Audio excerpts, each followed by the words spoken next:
Cara ekonomi bertahan di 2026 untuk kalangan menengah ke bawah.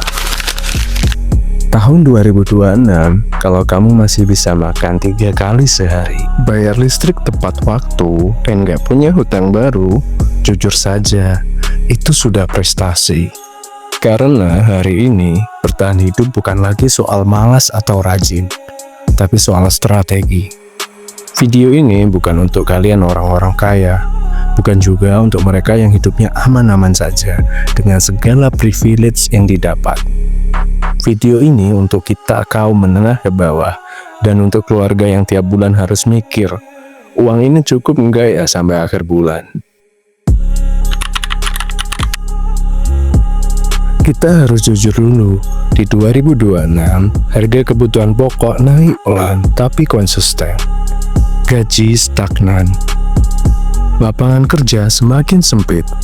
Usaha kecil bersaing dengan sistem dan modal besar. Masalahnya bukan karena kita boros, masalahnya karena uang berputar makin cepat keluar daripada masuk. Dulu satu penghasilan bisa menutup banyak kebutuhan. Sekarang satu penghasilan cuma cukup untuk bertahan. Dan ini bukan salah pribadi. Ini realita ekonomi. Banyak orang jatuh bukan karena miskin, tapi karena salah langkah kecil yang diulang-ulang terus. Mengandalkan satu sumber penghasilan, kalau sumber itu berhenti, hidup langsung goyah. Gengsi hidup sederhana, padahal gengsi tidak pernah bantu bayar beras. Bekerja keras tapi tidak strategis. Capek tiap hari, tapi uang tetap habis di hal yang sama. Di 2026, yang bertahan bukan yang paling pintar, tapi yang paling adaptif. Kalau kamu kalangan menengah ke bawah, lupakan dulu mimpi cepat kaya. Target kita cuma satu, bertahan dengan martabat. Bukan berarti pelit, tapi sadar prioritas. Tanya ke diri sendiri, ini kebutuhan atau kebiasaan? Ini penting atau cuma penghibur sesaat? Sedikit penghematan kecil, kalau konsisten, lebih kuat daripada gaji besar tapi bocor. Di desa, di kampung, di lingkungan kita, hasil kebun, tenaga, waktu luang, keterampilan sederhana itu modal.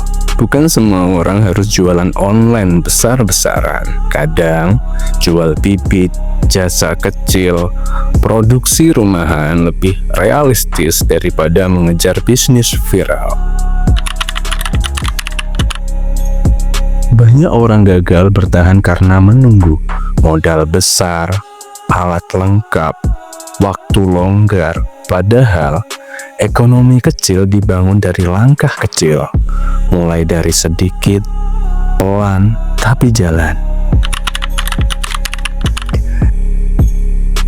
Di masa sulit, tetangga, saudara, komunitas kecil lebih berharga daripada motivasi kosong. Saling beli, saling bantu, saling dukung. Perputaran uang kecil menyelamatkan banyak keluarga. Seharusnya lapangan kerja diperluas, usaha kecil dilindungi, perputaran ekonomi lokal diperkuat. Karena negara kuat bukan dari statistik, tapi dari rakyat yang tidak putus harapan. Kalau kamu hari ini masih bisa bertahan, masih berjuang, masih mikir masa depan keluarga, kamu tidak gagal. Kamu sedang melakukan hal yang paling sulit, bertahan di zaman yang keras. Dan kalau video ini terasa dekat dengan hidupmu, mungkin kita sama-sama ada di fase yang sama. Pelan-pelan, asal jangan berhenti. Karena di 2026, bertahan saja sudah hebat.